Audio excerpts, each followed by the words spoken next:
Aalis ka na naman. Tapos uuwi ka umaga na't lasing pa. Para kang walang asawang naghihintay sa'yo. Parating na lang ganito. Anong gagawin ko rito? Panoorin ka. Bigyan mo ako ng anak. Sigurado nandito ka na maaga araw-araw. Merto! Merto, sandali lang.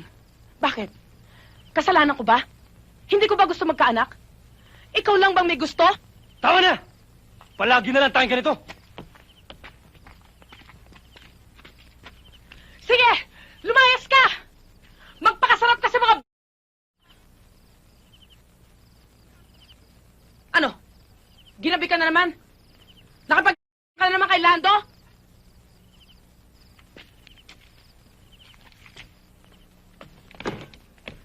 Ano tong kalokohang hindi ka raw magtatapos sa pagsasara ng klase? Pati si Father Barrientos sinasagot-sagot mo. Huwag mo akong dadaanin sa hindi pagkibo. Nakatira ka nga rito pero pata hindi magkakilala. Ano? Hindi mo ako babasinin? Huwag mo akong tatalikuran. Bakit? Anong gusto mong sabihin ko? Purihin ka? Pasalamatan ka? Muhing-muhi ako sa'yo. Pinabayaan mo kami magkakapatid na magkalayo. Kaya hindi ka magkaanak. Pinarurusahan ka.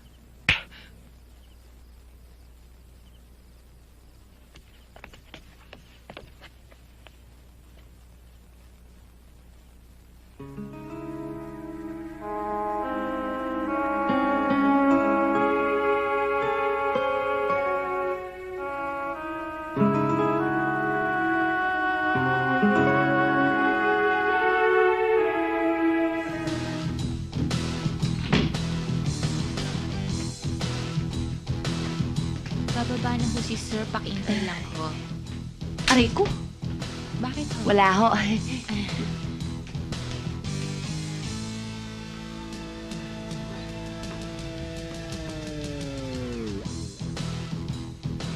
Pambihira naman, oh.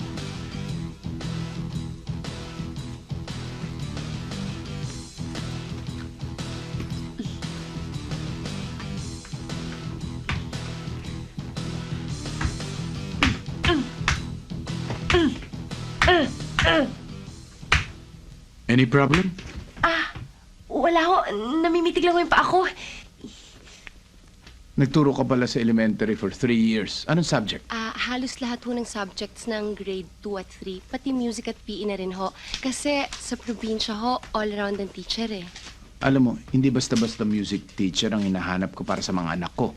Kailangan, nakakaintindi ng child psychology. Nasa transcript ko po yung units ko sa psychology. Yeah.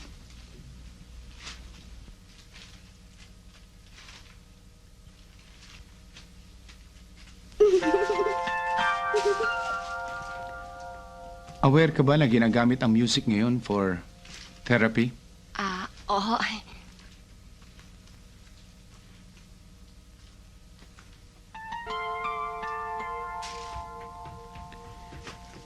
Sampalo ka pala nakatira, no? Oho.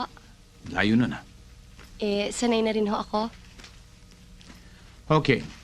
I have several more applicants for interview this afternoon. So, tatawagan ka na lang ng sekretarya ko for the result. Thank you ho. And goodbye. Blue ba yan? Oho. Sige ho.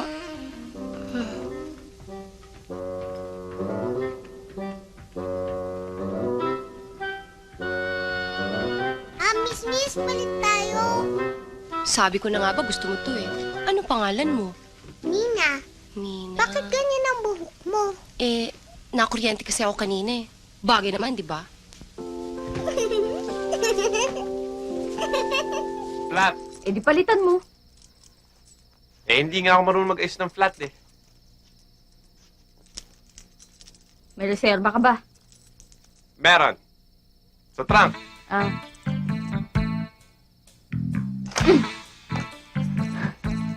Hoy, mister. Baka gusto mo naman akong tulungan.